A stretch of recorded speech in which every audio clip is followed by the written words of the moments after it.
Welcome to the latest episode of the Fine City Music Podcast. I'm your genial host, Paul Levens, ably assisted by my audio producer, Stefan Melzak. And as usual, to introduce my guests today, I've pulled off a few quotes from the internet just to give you a flavour of who we're talking to. So my guest today, her band explore the crossover between folk, rock and electronic music, bringing together textures of crunchy guitar, synth and sampled sounds. Her debut album Middlenite is a 9-track rumination on the uncanny and the melancholic, including conversations with the moon and confrontations between reason and emotion. From the first moment I heard her, I was powerfully struck by her exceptional songwriting.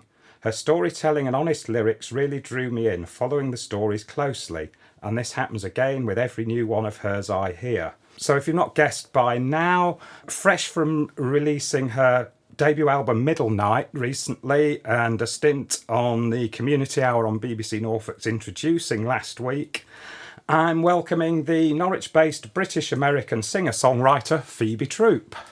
Welcome. Thanks so much. Thanks for those kind words. Yes. Well, I always like to start off by disarming my guests with sort of flatter their ego. Consider me thoroughly disarmed. Yeah, good. Yeah. So I can ask you anything now. Yes. I wouldn't say that. Yeah. Well, I was going to start off just sort of, well, as I do with most people, just kind of background. And you're a You're described as a British-American songwriter. You were born in the UK, moved to the States, and have come back. You were certainly, when I first came across you, marketed or promoted as the Colorado Mountain Girl. So I was just first of all interested in that kind of story of leaving the UK, the experience of growing up in the States and then coming back to the UK. Yeah, I was born in Bristol, and I have a twin sister, both born in Bristol, obviously in the same place. That's how twins work. And our parents moved our family over to the US when we were 4. It was originally just supposed to be a short little work placement for my dad, but then they ended up sort of falling in love with the mountains. They became really avid skiers and snowboarders, and loved hiking and loved the Rockies, and so stayed there. So that's where I grew up. It was a really formative part of my music career, was playing in loads of little folk, punky or bluegrassy bands with my friends in high school and earlier even. So I was in a little bluegrass duo, and then chose to move back to the UK sort of on my own, to come to study at the UEA, where I did my BA in creative writing, or English with creative writing.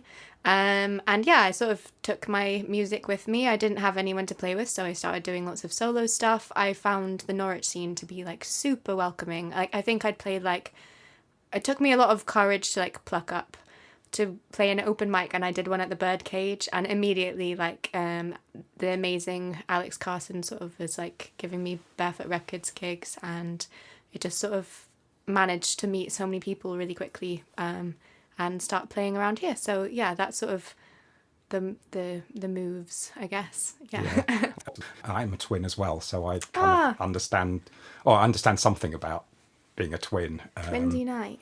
Yeah, exactly. Being a twin is one of my favourite things. Are you identical? We are fraternal, yeah. So we don't look very much alike, but it's just this comfort of having this person in the world who knows me so completely, and I don't know, it's just quite magic. I love it. I love my twin. I think we were always we always knew that we were individuals. We were very much encouraged to do different hobbies, so there wasn't an element of competition. Yeah. And we would definitely have never been inseparable or anything, but I think we're just quite close. Yeah. What I was then interested in, particularly given you were in Colorado, is what your kind of early musical leanings were. What influenced you? What did you listen to? And at what point did you start to think, I'd like to do that? Interesting question. Yeah, I think you'd realise, listening to me answer this question, how much more your parents are an influence on what you listen to as a very young child than you'd realise, and also as a teenager. So yeah, my mum's a punk and my dad was a mod, and so very much my mum was always had the Slits on. She always had the Clash on. She always had. She loves the Sex Pistols, and she loves Polystyrene and X-Ray Specs, and so there was always like punk going on, and I was really quite punky. Which that was my teenage music. Yeah, yes. exactly. Yeah, so I was raised by English people in the States. My dad's really into. He likes a lot of R&B, so he really likes like Lauryn Hill and the Fugees, and he loves like Jamiroquai. But he also really likes like Billy Bragg and stuff like that. And they were very much like. They were kind of hipsters, I guess, as I was growing up. So they were always like buying new records, like from especially like indie bands. So I really got into like Rilo Kiley was one of our favorite like family bands, and Jenny Lewis is like an idol for me. And I loved like the Shins, and I also loved like the Arctic Monkeys, and like so yeah, like like so much different stuff. Yes, there was a Tribe Called Quest on Sunday mornings. There would be like. Joy Division on the next Sunday morning. So yeah, my family, I was very like blessed to have quite a good like exposure from my parents to like lots of different music. But then I also had from the other side like all the influences of like my school friends and stuff like that who were listening to a lot of like folkier stuff and a lot of folk punk. And then I met a lot of people who were really into like country and bluegrass, and obviously my parents didn't really rate kind of American music like that, so it was really good to have that influence and sort of find myself in those like circles of people like playing on porches and stuff. So I think it was really, really varied. My influences are like super varied, and right now I listen to a lot of like electronic music, a lot of DJ stuff and like dancey stuff, but also a lot of rap and hip hop and pop, as well as also listening to lots of like country, folk, blues. So Well, because that's what I was going to say. I mean, I first saw you, I don't know, it was 6 or 7 years ago, playing on St Gregory's Green at one of those head out, not home summer sessions that are done around Norwich. Yeah, it was just you with an acoustic guitar playing kind of Americana-ish sort of stuff. You did a Townes Van Zandt cover. I can't remember what. You've done some of your own tunes as well, but your music has, you described it yourself on BBC Introducing, has gone through a bit of a radical change since then into to where you've got to now. And I suppose what I'm grasping at is, how would you describe your music now? Yeah. I get asked this a lot. I get asked like, "Oh, we're putting together the catalogue for this show or whatever, and we don't know what genre to give you." And I'm quite happy with that actually, because I think I'd quite like to not be sort of bogged down by genre so much. Like when I started sounding a lot more Americana and bluegrassy, that was actually a change in my music. It's just that I wasn't really playing out or performing that much for it to be noticeable, and hadn't put any music out before, so that was a change, and that was there's always going to be shifts. But yeah, I think like if I were to like pick 3 genres that I can like sort of fit in as like, you know, a Venn diagram, I'd say like definitely I want to keep folk influences, because I want to explore like the themes of folk in ways of like holding a critical lens to them, but also in a way of like applying some of the more positive themes of like folklore and folk culture to the current day. So I think folk for sure. I think rock obviously is a massive influence for me, and also the rocky aspect of my music comes a lot from me playing the drums and learning to play the drums in like a real like rock tradition. So when I sat down to put drums on the album, it just got rocky. I just felt it got rockier like immediately, because I very much play like rocky drums. Like I was like encouraged to learn all of these like Rush songs when I was learning to play the drums and stuff like that. Yeah. So folk rock, and then definitely electronic, because obviously like that represent like synths to me represent like a really tangible, synths and samples, like a really tangible way of like moving the folk tradition forward into the future and exploring like a niche that like within folk that I think is really interesting. So yeah. Oh no, well I've been struggling to, people have asked me what's your music like, and I've sort of struggled to kind of describe it. I think or I've said it to other guests on here when we talked about what's your genre as well. It's not for an artist to define anyway, that's for the music journalists and commentators and whatever else. That takes a lot of pressure off me, thanks. Yeah, in a sense, yeah, it's not your job, you do what you do. But what I was getting at, well, you've talked about the album and doing the drums. That was one of my next questions, was did you play all the instruments on the album? I did not play all of the instruments on the album. The way that we sort of did it, I wrote my guitar parts and vocals and lyrics and stuff, and we'd record sort of a bass track.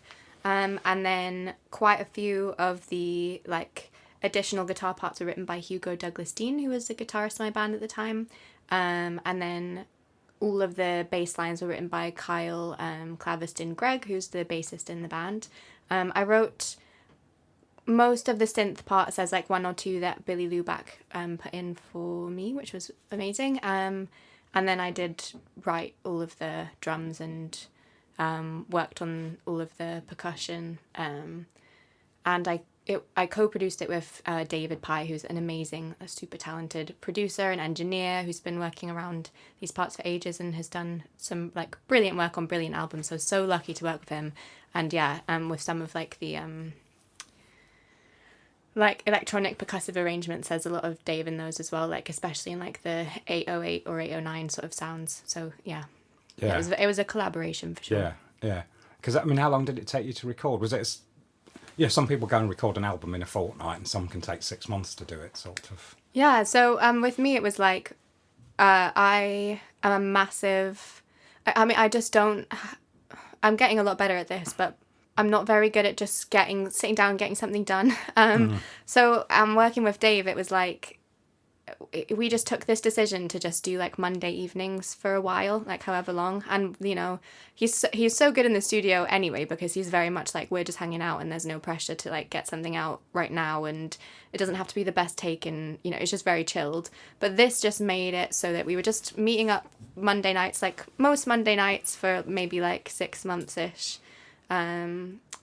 And just like getting stuff down, and it was just meant that it was really slow, really gradual. So like I'd always take like bounces away and listen to them and like be able to take things back to other people, you know, stuff like that. So it was like super gradual, and I think that really like that's the way that I want to continue working, because it just gives time, like it gives songs like time to breathe and grow. Yeah. And I'm so like making quick decisions on the spot decisions. I hate doing that because I just think there's so many other paths that this could have gone down. So I want to consider them, and I want to walk around, you know, the cathedral in the middle of the night and listen to a mix and be like, am I sure about this? You know what I mean? So so it's very gradual. Like, but I think I started writing some of the songs like in the middle of the pandemic, and then didn't start recording it till like the summer of 2022, I think, and then it took about 6 months-ish.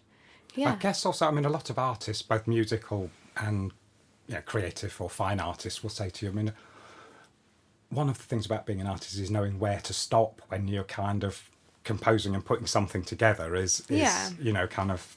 Yeah, but I mean, that's iterative, isn't it? I think like you can get beyond the point of an iteration that should be reversed, if that makes sense. Oh, yes, that's you save all of your iterations. So like I'd say like firstly, iterative creativity to me means like being able to work on something for 6 months, and like, you know, I always make a demo of stuff by myself and then figure out how to reproduce that, and then, you know, everything else is sort of just like adding to what like the core of what was there, I think, or changing the core a little bit. But I just think that like iteration of like making the demo and then going in and like reproducing it, or not in some cases, but like having those versions, having that time to like sit with things. And if you do go too far, I mean, there's quite a lot that I've taken back off again, you know. I think it's important to put too much on sometimes. Well, that's the point. Some away. Yes, exactly. That was the point I was kind of driving at. Yes, you can go too far and embellish something too much. So. Yeah, I'm not really big into everything but the kitchen sink. I think it's good to make sure that everything is really purposeful and sits. Oh, yeah, I mean, your stuff, in a sense, is quite minimal. I don't mean it in the sense of minimalist musical genre, but it's quite minimal. It's spare, I think is probably a good word. That there's no unnecessary embroidering of the sound or anything. Yeah, thanks for picking up on that. Apart from this one track, and I can't remember what it is, sounds like you're eating an apple.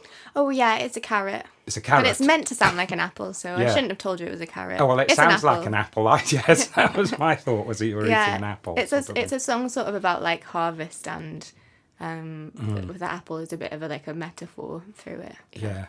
Well, that was where I was going to get to next, is lyrics and songwriting. Because, as you say, you studied at the UEA Creative Writing Centre. Yeah. And so you've obviously come... Well, let me put it another way. What comes first, words or music? That is actually like not an easy answer because it's sometimes one, sometimes the other. A lot of my really early songwriting was I would just have written a poem and then I would figure out how I wanted to sing that. But at the moment, I tend to start with music. Actually, I'll write a chord progression and a melody, and like record it on my phone, and then walk around listening to it and sort of try and marry that up with bits and pieces. But I usually like put the first thing. Do you have a sort of a pile of lyrics you've written or poetry or whatever you'd call it that you've kind of written in the past and you've come up with a tune and think, oh, that'll work well with that? Yeah, a little bit. Well, I think the first thing that I learned when I was studying creative writing was like write constantly and don't write for a purpose, but just write. So I do that. So I like journal, and it's not really like journaling. It's like automatic poetry, and I do that all the time. Like especially like right before I'm going to sleep, and so I do have like notebooks like that, and I'll like if I'm stuck for an idea, I'll flip back through those. Yeah. But generally, I reserve those for actually like using in poems because I also still write poetry. Do you? Yeah, so it depends. Sometimes I'll just get an idea. Like, for example, the last song on the album, Hairs in My Loom, I was getting really upset about Roe v. Wade, and I was just thinking, like, I know it's not, like, that much as far as solidarity goes, but I want to write a song about this. And so, yeah, that was where it was, and I just came up with a chord progression and then just walked around, like, along the river for ages trying to figure out what I wanted to say. Yeah, because I was going to say, well, I mean, firstly, presumably studying creative writing has influenced and shaped your approach to writing lyrics and poetry. Yeah, definitely. I mean, I think like my songs are quite narrative, which is interesting because my poetry is not narrative at all. It's super imagistic and super like difficult to follow. Right. But yeah, my lyrics are really narrative, which I think comes from like definitely like the folk kind of ballad tradition and like having lots of characters and that kind of thing. So interestingly, that's not really very similar to my creative writing practice, but I think like maybe like the way that I use a lot of sort of like, or try to use a lot of like assonance and consonants and stuff like that, like sound devices in the way that I write lyrics, I think comes definitely from my writing practice and imagery as well, for sure. Yeah, because I was going to say, listening to your lyrics, I mean, they sound, I would say, sort of a bit quirky, and almost like it's a window into a magical little world that you kind of live in, or as I was thinking earlier, it's I was thinking, listening to your lyrics, the inside of your head must be a fairly delightful place to dwell. I don't know if I'd agree with that, but well, no, I didn't know whether you'd agree with it. But it's certainly quite a like fantastical place to be. Not always a nice place to be. Yeah. But just the way that you obviously see things. I mean, in the sense of, if you think more generally, the point of an artist is to give an insight into the human condition, which none of us have recognised, but once we hear it, we recognise it. And I'm thinking, for example, you've got a tune called "The Thought Said to the Emotion," if I remember rightly. Yeah, it says the thought to the feeling. The thought to the feeling. Sorry, that's it. Yeah. In the sense of, we all, I mean, most people, I think, understand how, as individuals, our brains and our hearts can drive us in different directions, and that we can have conflicts and what have you. But it's just your way of having sort of perceived that conflict and written a song about it is quite sort of quirky and magical and insightful. Oh, thanks. Yeah, the thought and the feeling, they're little characters, actually. Like, they're sort of little, like, when I picture them, they're like weird little visitation-y, fairy kind of things. I want to do, well, I mean, it's sort of in the works as like a music video of like the thought and the feeling and like them sort of being animated and interacting. So hopefully that gets finished. Yeah. Oh, well, I can kind of picture what that video might look like, or what I would imagine that video might look like. Almost, I mean, I was thinking, I mean this not in the sense that there's a direct parallel in terms of subject nature, but it's almost like a little sort of a magical world, like Alice in Wonderland type of sort of, not the same as Alice in Wonderland, but that sort of notion of a kind of, I just feel listening to your records, I'm in this little magical little world that you inhabit. And That's brilliant to hear. Yeah, I'm very like, I think I've always been, in my writing and in my music, like, and also in just my reading and interest, like very interested in actually magical realism. I think often I sort of move across the line from magical realism and into the line into just like magical. Yeah. Oh, well, funny enough, because I was thinking, listening to it last night. No, I wrote a few. I don't think I've got the note I'd last. Oh no, I've got what I wrote down last night. I did write down magical realism, but then I thought it's not quite magical realism. Sort of. It's well, magical was what I wrote. What did I write down? Sublime, delightful, dreamlike, magical. And the other thing that comes across, there's one tune uses the phrase mountains and meadows. And I kind of wonder that's, there's a lot of nature and outdoors, and you talk about Colorado, and I presume you avail yourself of the Norfolk countryside delights as well. That you're very much in the country rather than in the city. In your head, sort of thing. Yeah, that's interesting. Yeah, I mean, I love to be outdoors, and it's only been in sort of like my, not later life because I'm not very old, but in the years since like moving to the UK, especially, that I've started to actually appreciate like cosmopolitan delights. I mostly just like to be outside. I think that's how I like to spend my time. I feel like if I haven't been out of the city in a while, then I feel like I haven't really sort of like had a deep breath. And I feel like a very strong connection to mountains, especially. So you moved to Norfolk. I know. I wasn't thinking. And I'm still here. Which I think is such a testament to how lovely Norwich is. Well, there is, and I don't know if you'd count yourself amongst that. There's a statistic I read somewhere a few years ago that Norwich, in terms of universities and students staying on in the cities where they study, Norwich is top of the league table for that.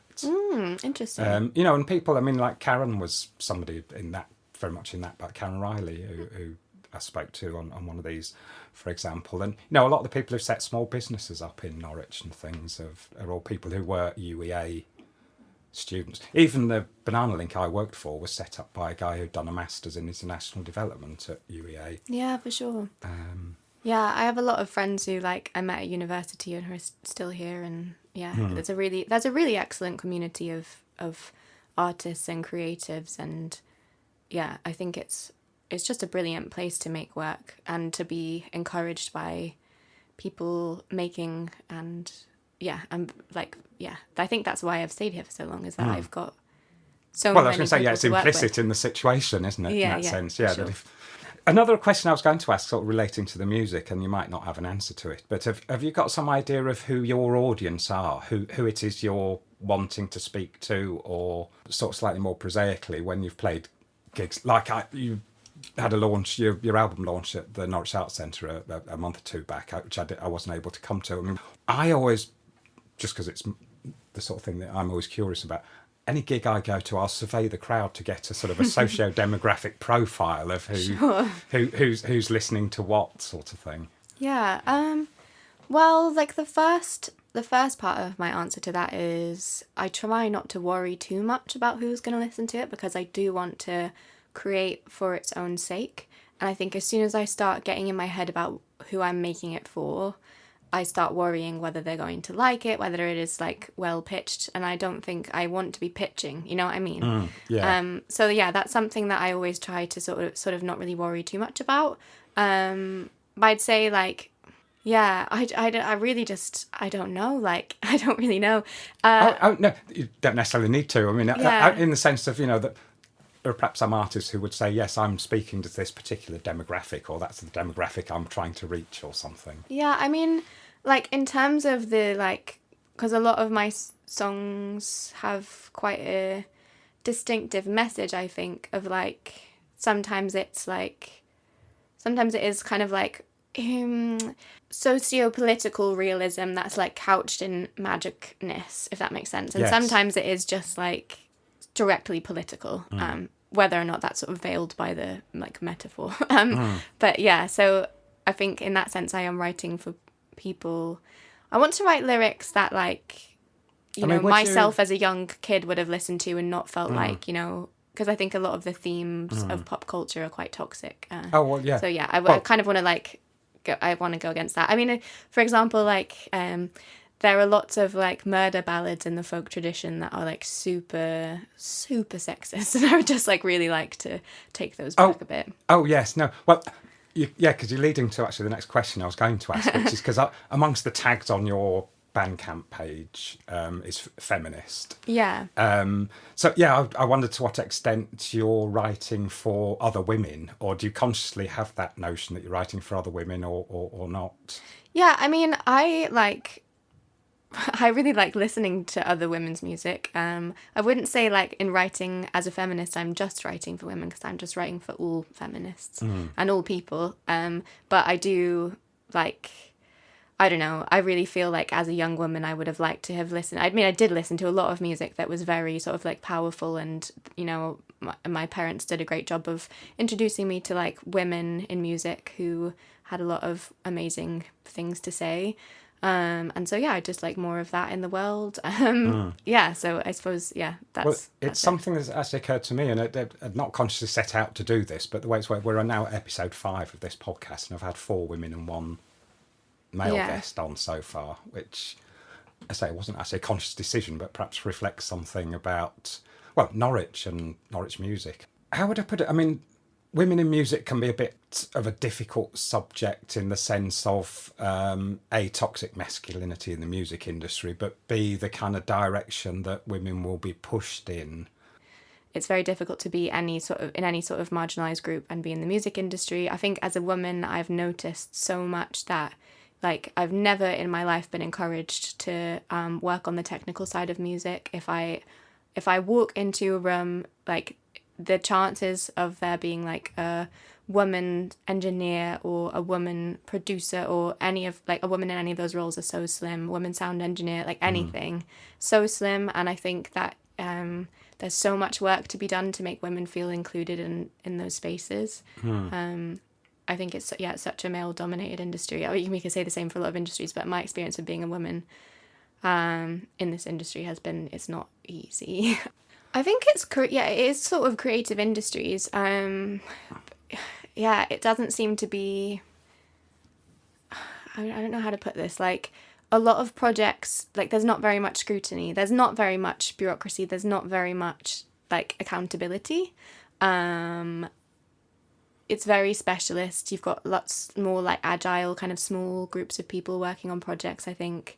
A lot of the time it's like, you know, not very well funded, so you kind of like the power kind of is with the money, if that makes sense. I mean, I'm talking in like very vague and general terms now, but yeah, I think there is something like specific about the creative industries. There's also this phenomena of like, if somebody is sort of, I mean, you've seen it everywhere in the media, like in the last sort of 10 years as well. If somebody is like a powerful like person in the creative industry, then they can pretty much get away with whatever they want. Oh, yes, exactly, yes. Yeah. And that's horrific. And it even happens in smaller creative circles of like, if there are like people who are kind of horrible, if there are like a lovely creative as well, just get away with it. I've heard that about kind of animation studios and game studios and things, that they're very toxically masculine.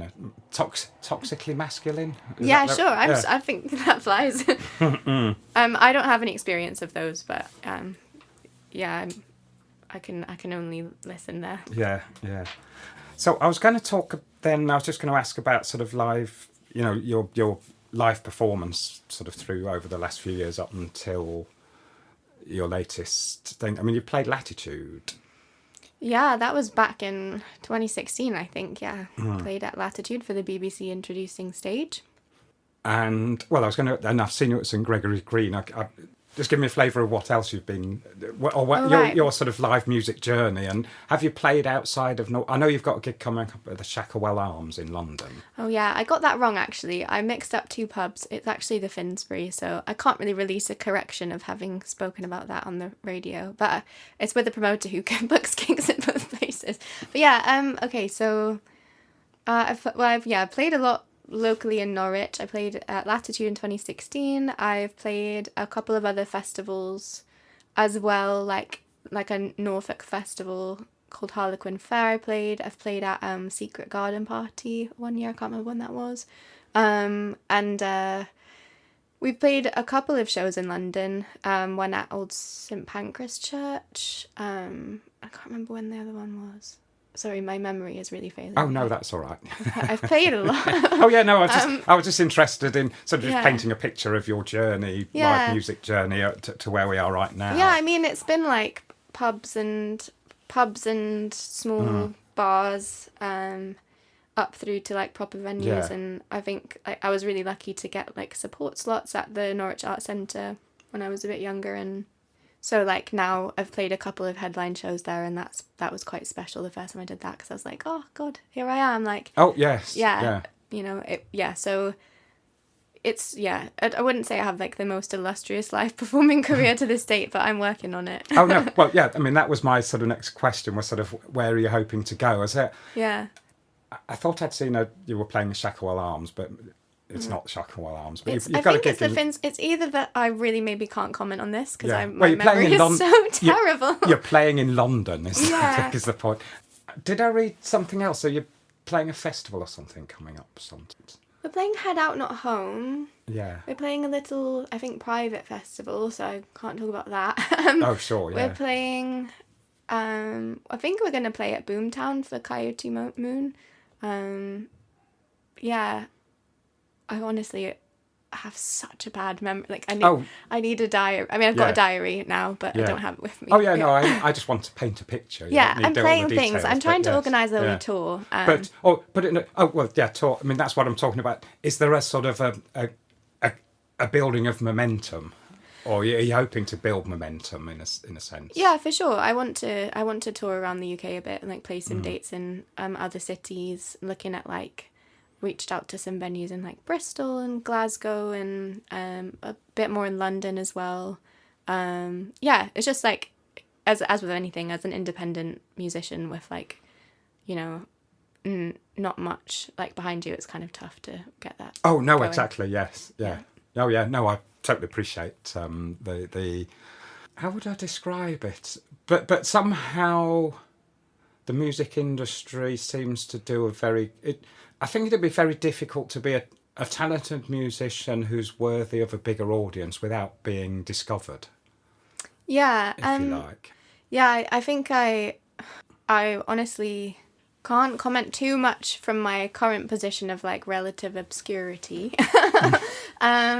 But I know that like the first thing that people tell you to do is like get a TikTok and, you know, keep making music and send it to loads of radio shows and labels. But like ultimately, if you don't have like PR and all of this other stuff, then. But I just feel like it's tough. It's like what am I making music for? Well, Am I making music for that? Yeah. I don't think I'm making music to like make TikToks. No, oh no, yes, exactly. Well, I mean that's something that if you're going to make it as a musician, you have to work social media. Yeah, it's not to say that I don't really, really respect TikTok as a craft. Like, wow, have you distilled the conventions of film into one perfect bite-sized, like, modicum of entertainment. Yeah, that's great. But if I want to do that, I want to do it on my own terms. I don't want to do it to, like, sell myself. No, you know? I yeah. want to do it because I want to be like, look at this butterfly that I love, or like... Yes. Yeah. Yeah, exactly. Yeah. But I haven't done it, but... No. I don't have time. I mean, in some ways, digital technology is great because of the democracy of it. That anyone can make music, or anyone can make films, or whatever sort of other creative processes. But it does then mean that there's so much more out there for you to actually get noticed. Makes it more difficult. Yeah, I feel like the people who we listened to on CD and who we were listening to on like radio and, you know, and vinyl like before would always have like label and industry backing to have gotten to that point of having produced music. Yeah. So in that way, I totally agree. It's a lot more democratic with the internet and with like services like that you can just distribute your own music with. And I think that's magic. I think there are always I think this is something that is just so heartbreaking about what's happening with the BBC and BBC introducing in the UK is that to me feels like the reason that the UK has like so much more of a thriving music scene than like, you know, if you're like in a band in the States, like the chances of you ever getting on national radio are like so much more slim than they are here. And, you know, they've just axed that, which is just ridiculous. And it's just like, if you want culture, what are you doing? So yeah, I think there's something about the UK. It's a small island, but it like really punches, in terms of music. And I think it has a lot to do with the support of national radio and the support of other radio stations. Like, I've been supported by Get In Her Ears on Soho Radio, who are amazing, like championing the music of women and non-binary people. And yeah, I think there are always like non-traditional routes, and I would hope that like the possibility of like building yourself like a little grassroots music career isn't like dwarfed completely by like the capitalist machine of the industry. Yeah, well, I was going to say, I mean, Norwich is full of musicians who make music for the sake of making music, not to actually try and make a living out of it. Yeah. Would you consider yourself Gen Z? I'm like right on the cusp. Yeah. So I think I am a millennial. Like, I more identify with millennials. I don't think I'm cool enough to be a Gen Z. Right. Yeah. But I think I'm 96, so I'm like right on the cusp of the two. Yeah. Oh, well, my daughter's 93. She was born, but she considers herself a millennial, and has now realised that her and her other millennials are engaging in that sort of sneering at Gen Z and their values sort of thing. Yeah, which is, I mean, every generation does it. I saw a thing on YouTube the other day, and they start off with a quote from some newspaper article currently about Gen Z and being bemoaned of their values. But they've just got quotes going back and back right through to the 1700s of people bemoaning the generation coming up behind them and their values. It is a... I don't think that's productive. I think look ahead to the future, like especially with generations before, like how dare you? The point I'm making is it's a perpetual kind of phenomena in society, and it always will be. Yeah, for sure. I read an article, a really funny article about like it was like a proper like ethnography of generational dynamics in the workplace, and how like boomers and Gen Xers and millennials should like deal with each other, and how like there's different... Well, that's what I mean. My daughter's a millennial, and she says that her and the other millennials she works with, their view of Gen Z is that they're all just idle, lazy, and want something for nothing. Oh, I don't think. I mean, I'm not saying that's necessarily accurate, or that... I think a lot of them are real movers and shakers. Like, I think that they seem to be really good at organising, so power to them. And I think like being a digital native is difficult in that way. I think, you'll notice like really interesting differences with the way that they like interact with technology as well, because they seem to sort of, take it for granted as a sphere to exist in. So it's sort of like, I'd consider like earlier generations, and like myself included, to have learnt technology as a second language. So it's like speaking to English as a second language learners. It's like, all the rules because you learnt it by rote. But whereas being born straight into it means you don't necessarily know like the history of like file structures and floppy disks and shit. I mean, I mean, my career's mostly been in communications, but I mean, 1998, I taught myself web design and built the first corporate intranet in my government department in 1998. Cool. And back then we did a survey of staff just to get an idea of how many people were actually at that stage on the internet, maybe about 15-20%.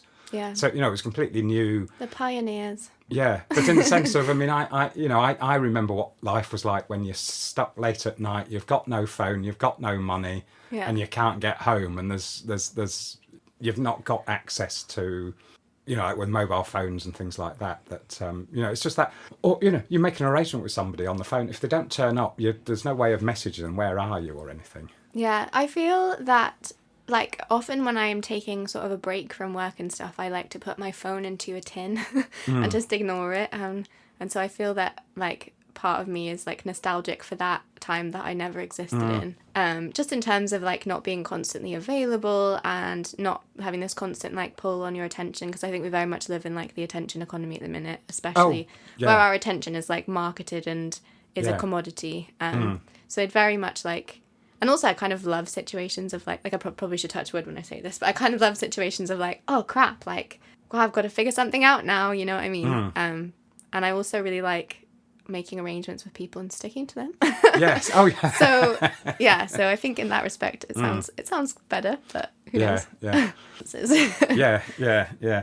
What was the? Oh, that was the other point, because I talked about it in the last episode, because I'd read a report recently about how Gen Z consume music, and I know these are all generalisations, but that a lot of them consume music through other activities like TikTok or through gaming, rather than consciously going, on Bandcamp or Spotify or going to the radio to specifically listen to music itself. That it's more of a ambiental kind of. I mean, for people who make music like mine, that's meant to be like quite immersive and like really listened to.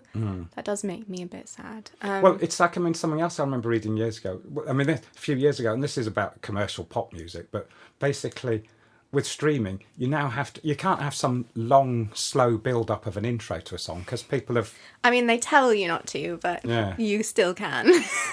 Oh no, but if your objective in life was to be a top 40 pop musician, they'd say cut the intros, make all the radio edits. We did like make radio edits of some of the songs on the album, so they are there. And because I understand, I respect like radio, and I understand that not everybody does want that sort of like, I mean, I'm very much still like of the listen to a whole album kind of ilk of like, put the CD in the CD player. Like, I'm sorry that it's CDs, because I know CDs are bad, but put the CD in the CD player and then you play the whole thing through, Well, I mean, certainly I'd say that about your album, for example. It has to be listened to as a whole to be a coherent piece of music. Yeah, I think that the songs like hopefully stand alone a little bit, but I think as a coherent, like it's very much like a planned and coherent piece of music. So I'd say like I'd recommend listening if you want to. I'd recommend listening to the whole thing. But also nobody has to. Yeah. Well, I've been listening to it on repeat for the last couple of days. Aw, thank you. Well, partly that's what I do as part of my homework research. For these it's things. Homework. Yes, sort of thing. Okay. Yeah. I'll tell you what we'll do now. We'll move on to what I kind of call the quick fire questions round. Okay, quick fire questions. I'll promise I won't say anything stupid. Oh, no, you can say anything as stupid as you want, or great, you can swear as well if you want. Yes, this is like Christmas. Yes, yeah. So the first question is, favourite Norwich venue? I'm not going to be very quick at this. Oh, you don't have to be. Favourite Norwich venue? I love Janet's Bar, the basement in Janet's Bar. Yes. Yeah, I love playing there. I love seeing music there. I love it there. That's one place I've never actually been to, my Norwich music going. I very much recommend it. Yeah, I really love it there. I really struggle with favouritism as a concept, but I'll say Janet's Bar.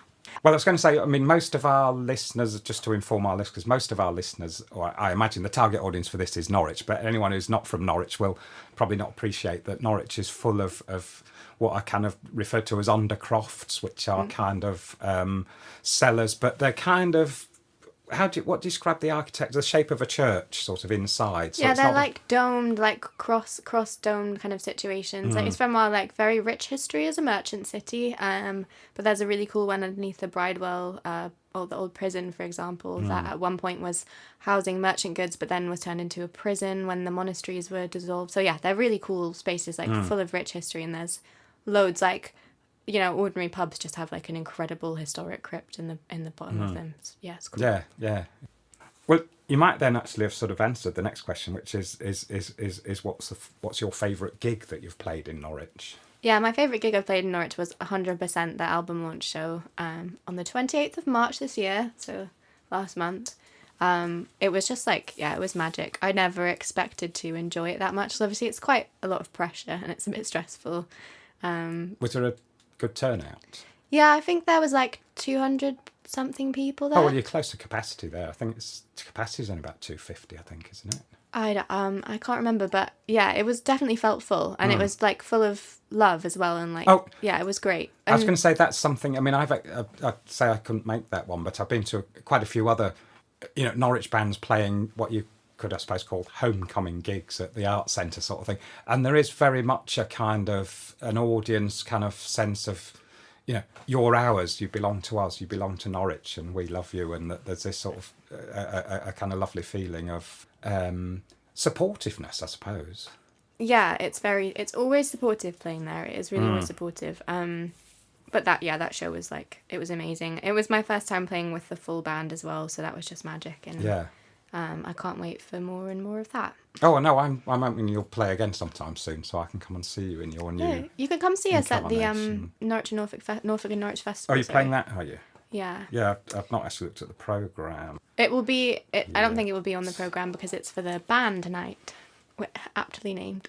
Right. Will that be in Chapelfield Gardens? It will be in the Spiegel tent in Chapelfield Gardens. Yes. Yeah. Yeah. Oh well, hopefully I'll be able to make it along to that. As opposed to your favourite gig, do you have a worst gig or a bad gig? Any bad gigging experiences? I've done some weird ones. In the sense, I mean, I've had other people on here, and it's that sort of, and it's a bit like comedians. All comedians have the experience of being booked for the wrong audience, sort of thing. I did open for like a club night once, and just on my own acoustic guitar club night. Not exactly. It was just complimentary. I mean, I ended up just stopping. I was like, I'm sorry, I just can't. Like, nobody is here to listen to this. Yes, yeah. You really can't even hear it at all over like the level of the people talking. That was tough. Yeah, yeah. Do you have a favourite Norwich? My question says watering hole, but I mean, cafe, pub, bar. I really like the White Lion on Oak Street because there's bar billiards. I like to go there. Do you play bar billiards? Not well. Oh no, because I play in the team at the King's Head. Oh right, yeah. I mean, or not one well. of the teams at the King's Head, and the White Lion is on the circuit, and is. Yeah, that's a good pub. Yeah, I like. Well, I know Oscar, the landlord at the White Lion, so he'll be pleased to hear that. Yeah, great pub. Their roasts are like the best ever. Oh my god. Oh yeah, I've had that. So been good. for Their roasts, veggie chickpea roast is just like whoa. Yeah, I don't really go out a lot. Well, I was going to say, I mean, I've kind of formed an impression partly from listening to your music and partly just sort of doing a bit of research and reading your social media. Yeah, I have the impression that you are quite a private sort of person, that you're not a party animal. No, not really. Or, you're I have more a lot of an of introspective sort of person. Yeah, I have a lot of very dear friends who I love, and I think I am more social maybe than I give myself credit for, but I do really value like being alone. I'm definitely like introverted and I just need that time and space to like regenerate myself, and like if I ever want to create something, then I need time and I need a room of my own and that kind of thing. Yeah. So the next question is, do you have a favourite Norwich act apart from yourself? Yeah, I love Brown Horse. Brown Horse are a great band. I don't know them. They play like alt country. Right. Yeah, they're kind of new on the scene. Right. Oh, that's maybe why I've not, because there is plenty like of post-pandemic. There is a fair bit of alt country in Norwich, isn't there? Yeah, I think Brown Horse are like none other. They're great. Really good songwriting. So yeah, I like Brown Horse. I'll have to have a listen to them. Yeah, the other really good. You can hear like all of their influences. They're all amazing songwriters. They all play together. I really like them. I really loved like Glad Boy and Jan and the FX, and also Pop Mary has left Norwich now, but Pop Mary is brilliant. Yeah. You did. Because you did one of Richard Shashamani Presents sessions down. What's the pub that he did those a few years ago, pre-pandemic? Was that at the one in the Golden Triangle? That's Yes. Was it sort of Saturday lunchtime? Used to be a moose thing. Yeah. I don't remember what it's called. I think it's changed. It's like on that street that's a triangle. Yeah. Yes. Yeah, I did that. Yeah, Richard asked me to play that. Yeah. Yeah. I did that with Billy. Yeah. So Billy Luback is a folk artist in Norwich, and he's also brilliant. He's also really worth checking out. He's quite a bit folkier than me, but also like very whimsical, like lyrics, and he produces all his own stuff, and he's like a multi-instrumentalist. He's also an animator. He's like a massively talented human and just a lovely person. And I play the drums in his band. He plays the synth in my band. So yeah, Billy Luback, he's one to check out.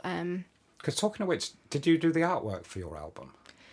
Me and Georgia Ward, who's an amazing photographer, collaborate on that. So I made this pot, and then me and Georgia were talking about photographing it, and she had already done some amazing photographs and did the single art.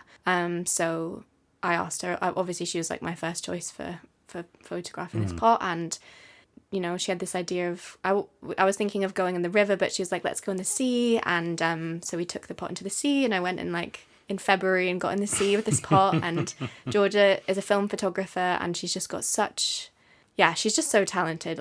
She's got this real vision, and she took the amazing shots, and we landed on the one that is on the album cover. And she's interested in using collage, so we ran back and forth with some collaging ideas, and that was the album cover. So I'm so I just love working with her. I just want to make more images with Georgia Ward, great photographer. Have you done those? Because there's a few photos on your social media that are like kind of two separate photos, and then you've cut bits out of, if you put them as two layers, and then you cut out bits and pieces, so you see some elements of the photo below. Yeah. Is that her or you that does that? It depends.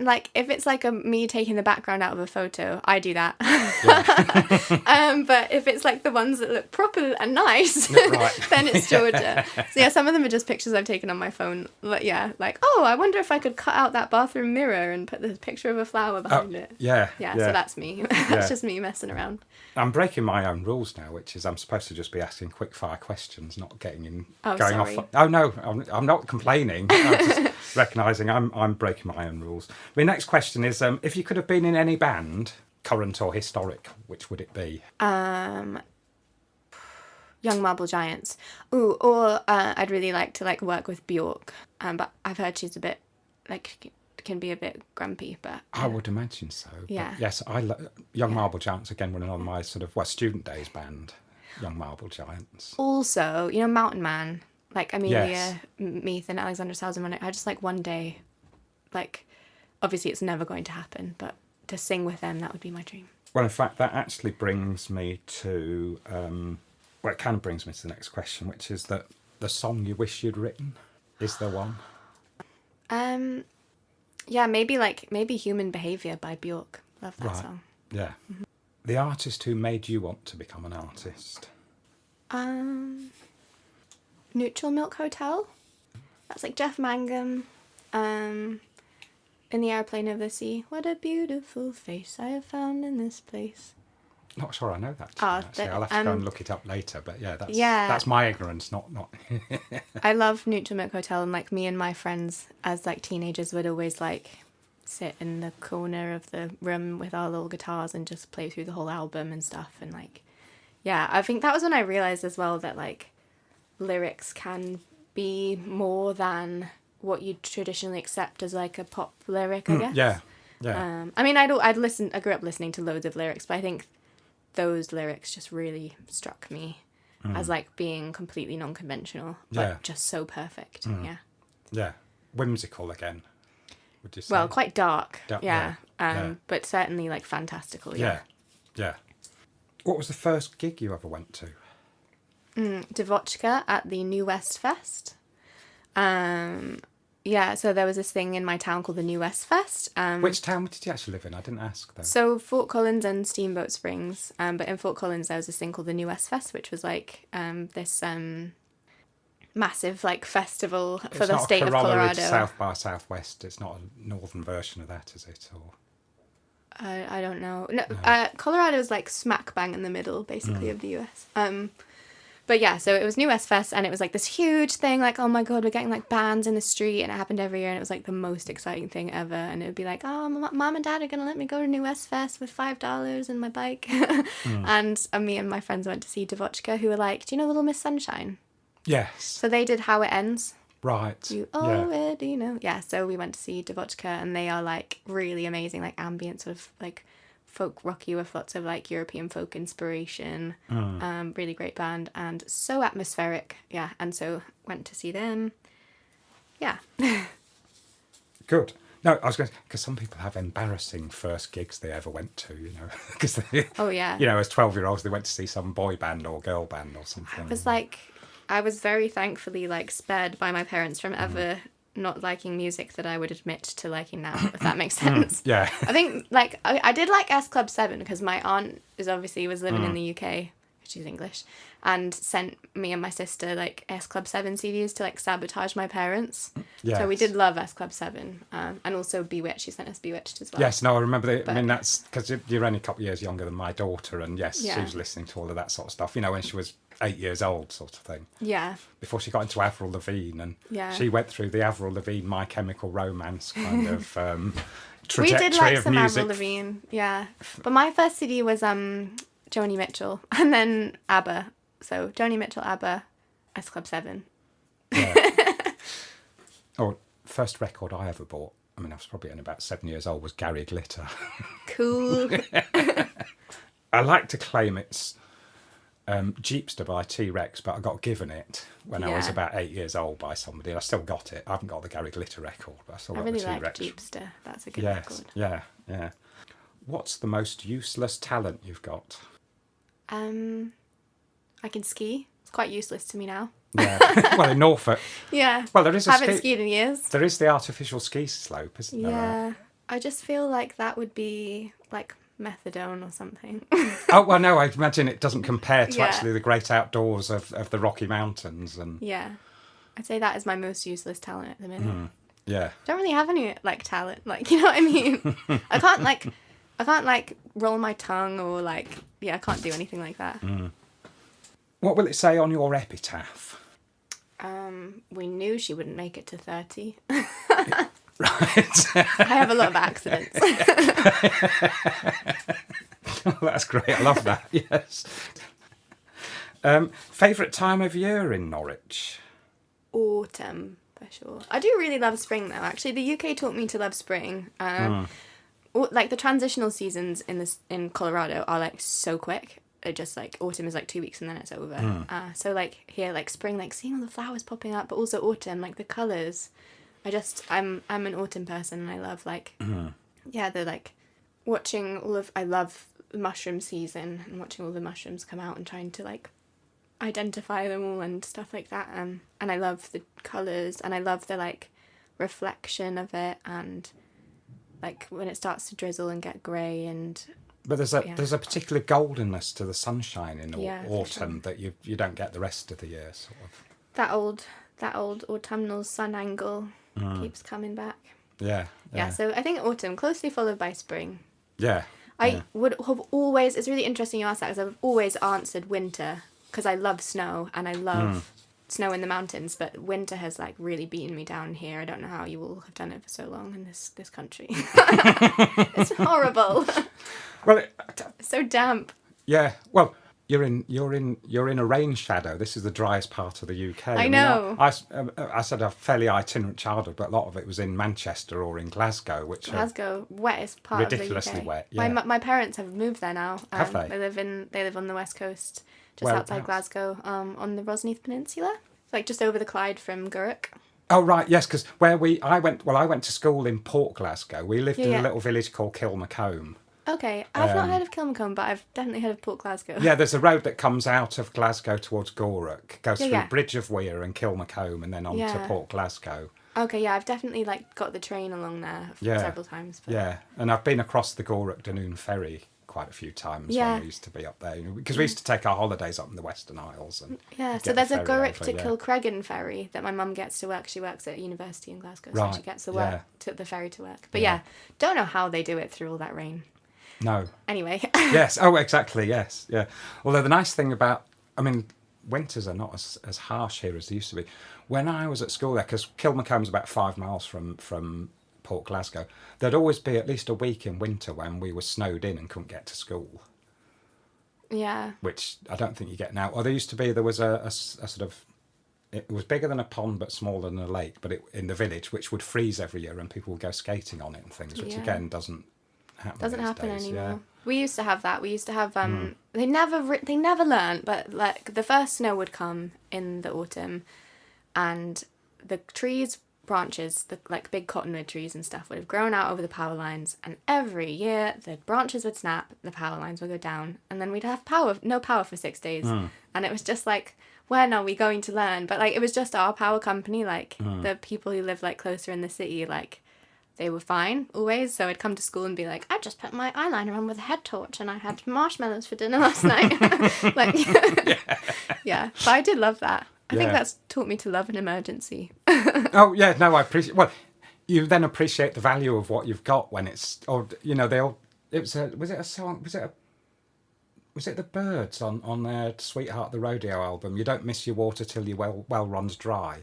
Yeah, or even Joni. Don't it always seem to go? Yeah, yeah. If you could change anything about Norwich, what would it be? It would have more hills. Yeah, just topographical stuff. Yeah. Yeah. Is Gas Hill not? I do like steep running enough up and for down you? that one. It's just a bit metropolitan. I think also it would be more like, I think it does feel like a welcoming city, but I think it would be more culturally diverse as well. Yeah.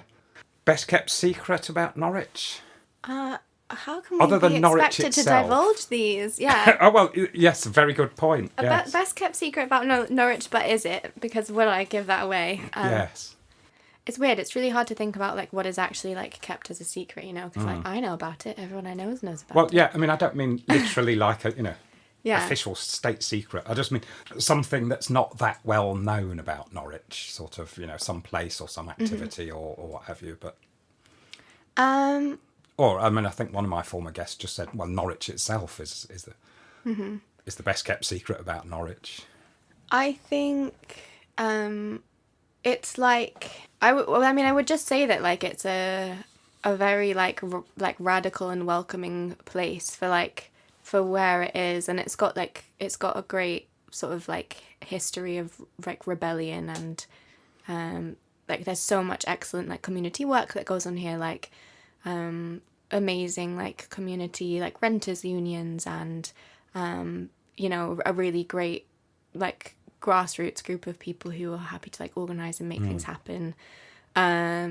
Great music, like such amazing people, and I feel like it's not necessarily a secret, but I feel like it often gets overlooked in favor of like larger sort of cities. Oh, it does, but then that's what I like about Norwich, and the fact that it is quite self-contained in that sense, Yeah. and I don't know if I'll ever feel at home somewhere, but I think I feel comfortable here. I feel like I'm in a niche here. I feel like where you are like very much like is reflected in the way that you go about your life and then how you become.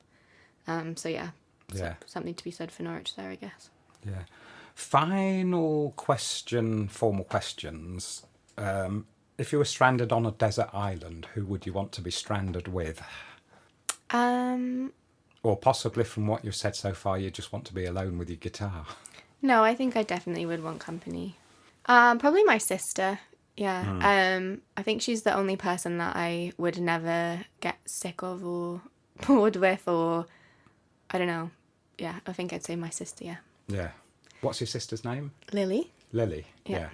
And is she in the UK, in the States? She lives in Norwich too, Does she? yeah. Oh, right. Is that because, did she follow you? No, Or we you followed both her? came here by accident. Oh, you both, right. Yeah, she studied at Norwich University of the Arts. She did fine art. And we both sort of like accepted offers, and I didn't realise that UEA was in the same city as her. So yeah, I was like, right. oh, but that's Norwich too. Yeah. For a short amount of time, I didn't realise. So yeah, we both moved here at the same time. Yeah. Yeah. And yeah, she's not left. Yeah. Oh, well, no, but that means at least when you arrived here, you knew people. I knew my sister, yeah. Yes, you had somebody. We very much we were limpets together. Yeah. Is she a musician as well? She plays the guitar beautifully, but she hasn't done it in a while because she's left-handed, doesn't have a left-handed guitar. Right. I don't think she's done it since we moved to the UK. Well, can't you just turn it around and like Jimi Hendrix? Yeah, I think if the impetus was there, maybe. But I think she's got a lot of other stuff. She's a practicing artist and librarian and all that sort of stuff, so yeah. Yeah. I'm going to tell you a joke that comes from Paddington. She's a practicing artist, but when's she going to start doing it for real? Wait. Just to kind of round up, if you want to tell me or tell my listeners where they can find your album Middlenite. Yes, yeah. You can listen to my album Middlenite on Bandcamp, on Spotify, Amazon Music, iTunes, those kinds of places. Yeah. It's been out for a month now. give it a listen. Yeah, and look out for more one day. I was also going to say, because I've actually been dog sitting here this afternoon. I put your album on and the dogs just crashed out on the sofa and slept. Oh my God, that's amazing. Yeah. That's so nice. They're actually, you asked me my ideal audience earlier and I couldn't think, but now I can confidently say it's dogs. Yeah, exactly. If the dogs are happy, then I'm happy. Yeah. And I know we mentioned it before. You've got a gig coming up in London. Is there anything else locally booked at the moment? Yeah, we're going to be playing at the Norwich and Norfolk Festival. Oh, yeah, sorry, you've told me that already, yes. Yeah, that's it at the moment, yeah. That just leaves me to say Phoebe Troup, Norwich-based American singer-songwriter. It's been an absolute pleasure and delight, and thank you very much for coming and talking to us and telling us your story. Thanks for having me, Paul. Yeah, great to chat to you. Yeah, brilliant.